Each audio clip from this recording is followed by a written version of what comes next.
doctrine of white supremacy has no basis in anthropology, has no basis in scientific thinking, and has no basis in morality.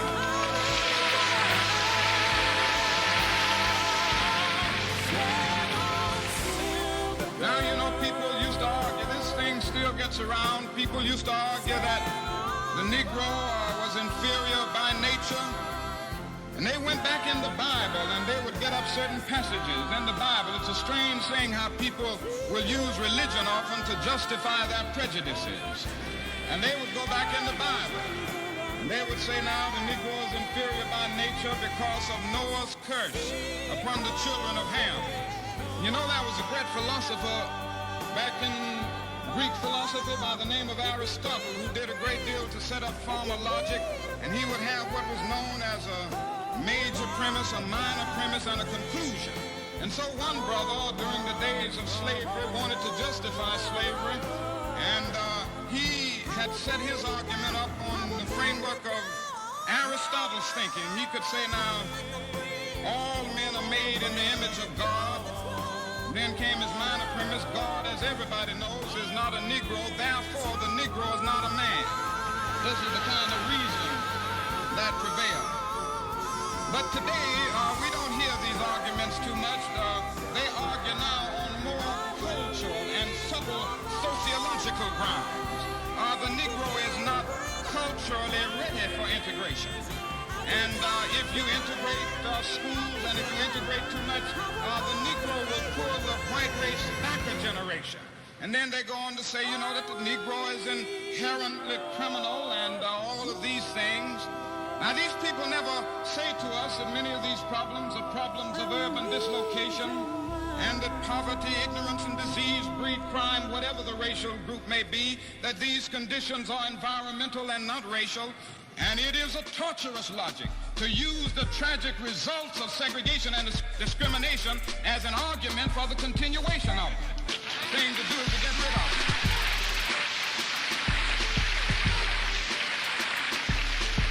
So over this nation, we must get rid of the notion once and for all if we want to realize the dream that there are superior and inferior races.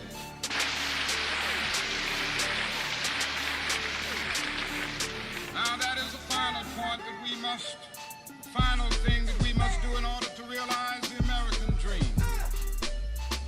We must continue to engage in creative protest, to break down the barriers of segregation and discrimination.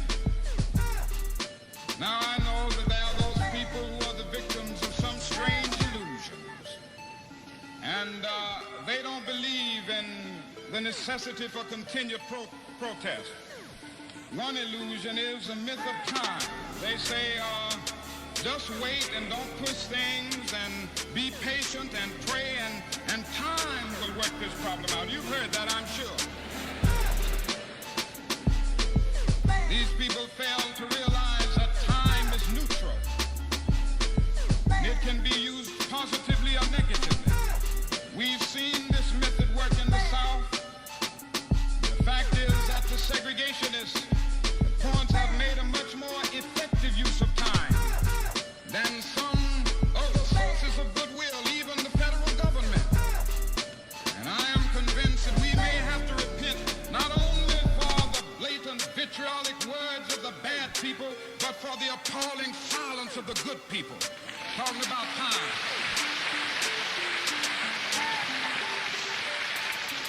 We must get rid of the notion that human progress rolls in on the wheels of inevitability.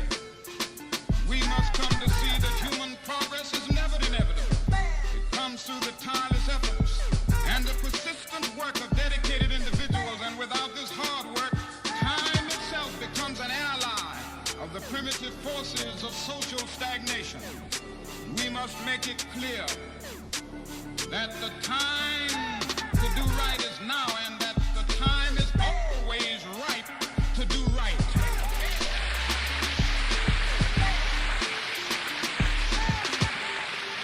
Now the other illusion is the myth of educational determinism, as I call it.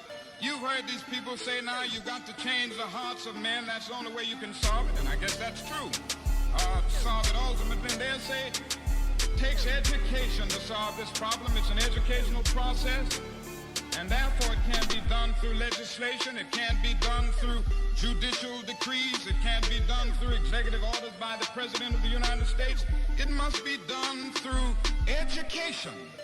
Now, I think it's right that education must work in this whole area, but it is both education and legislation, not either legislation or education.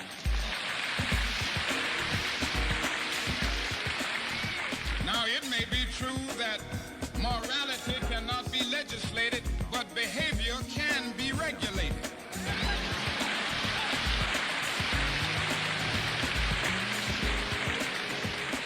I guess it is true that the law can't make a man love me. Religion and education must do that. But the law can keep him from lynching me, and I think that's pretty important too.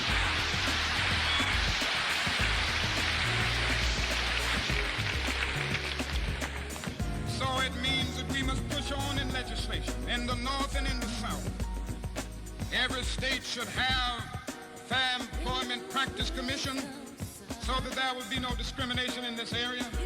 Every state needs a fair housing law so that it will be made clear that there can be no discrimination in housing publicly or privately, and that even real estate people who will try to perpetuate this will have to stand before the bar of justice.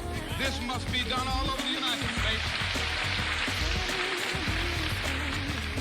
Then we must continue to delve deeper into the philosophy of nonviolent resistance.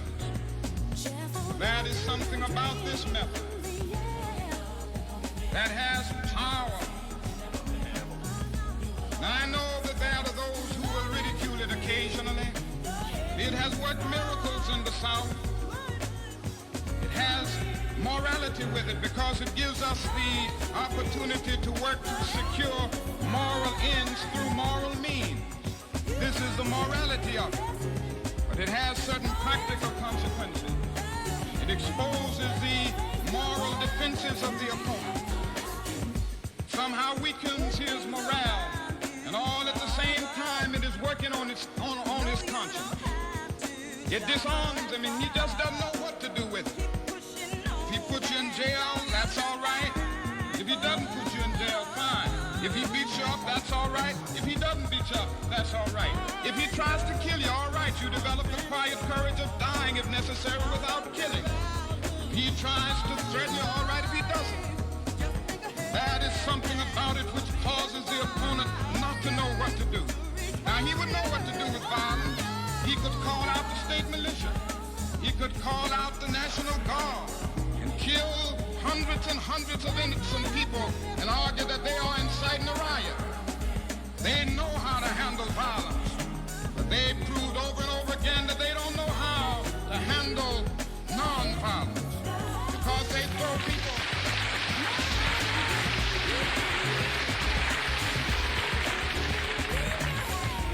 They try to handle it by throwing us in jail.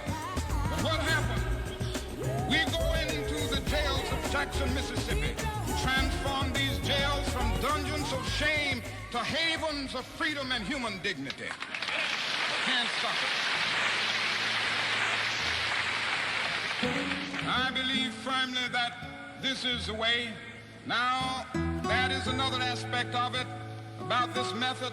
And people ask me about it all the time. So, what do you mean when you tell us to love these people who are beating on us and bombing our houses and kicking our children around? What in the world do you mean when you say love such people? And I always have to stop and try to define the meaning of love in this area. And interestingly enough, Greek philosophy comes to our aid at this point.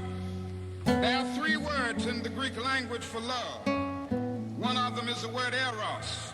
Now, eros is a sort of aesthetic love. Philosopher Plato talks about it a great deal in his dialogues, a yearning of the soul for the realm of the divine. It has come to us to mean a sort of romantic love, and so we all know about eros. We've experienced it. We read about it in the beauties of literature. In a sense, Edgar Allan Poe was talking about eros when he talked about his beautiful Annabel Lee with a love surrounded by the halo of eternity. In a sense, Shakespeare was talking about eros when he said, love is not love, which alters when its alteration finds or bends with the removal maneuver to remove. It is an ever-fixed mark that looks on tempest and is never shaken. It is a star to every wandering bark. You know, I can remember that because I used to quote it to my wife when we were courting. That's error. That's error. Then the Greek language talks about phileo, which is another level of love. It is an intimate affection between personal friends. On this level, we love because we are loved. We love people that we like. This is friendship. Then the Greek language has another word called agape. Agape is more than romantic love. Agape is more than friendship. Agape is not something affectionate. Agape is understanding, creative, redemptive goodwill for all men. It is an overflowing love which seeks nothing in return. Theologians would say that it is the love of God operating in the human heart. And when one rises to love on this level, he loves men not because he likes them, but he loves every man because God loves him. He goes on with that.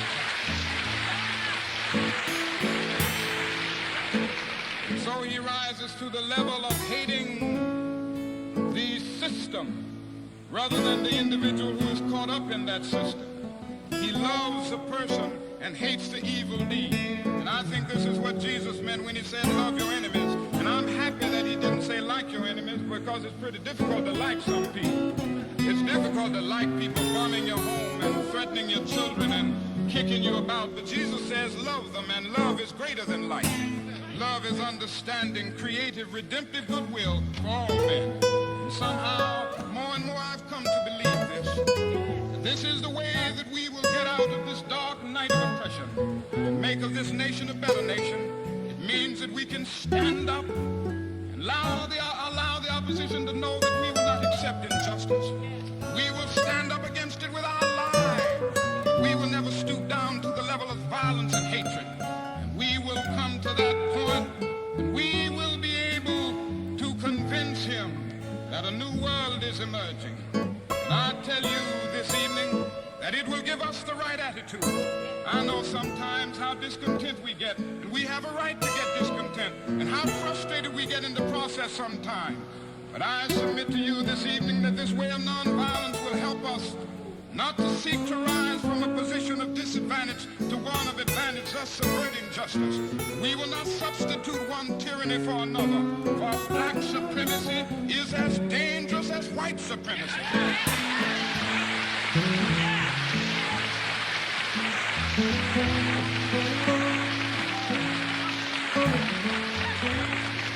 I am convinced this afternoon that God is not interested merely in the freedom of black men and brown men and yellow men. God is interested in the freedom of the whole human race and the creation of a society.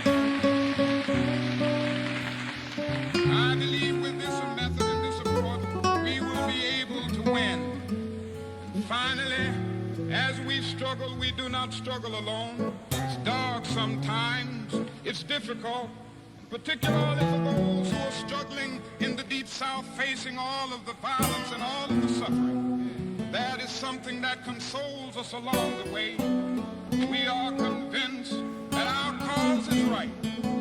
I return to Alabama, Mississippi, and Georgia, not in despair, not in bitterness. I return knowing that we are moving into a bright day of freedom. We, through our struggles, through our suffering, through our sacrifice, will be able to achieve the American dream.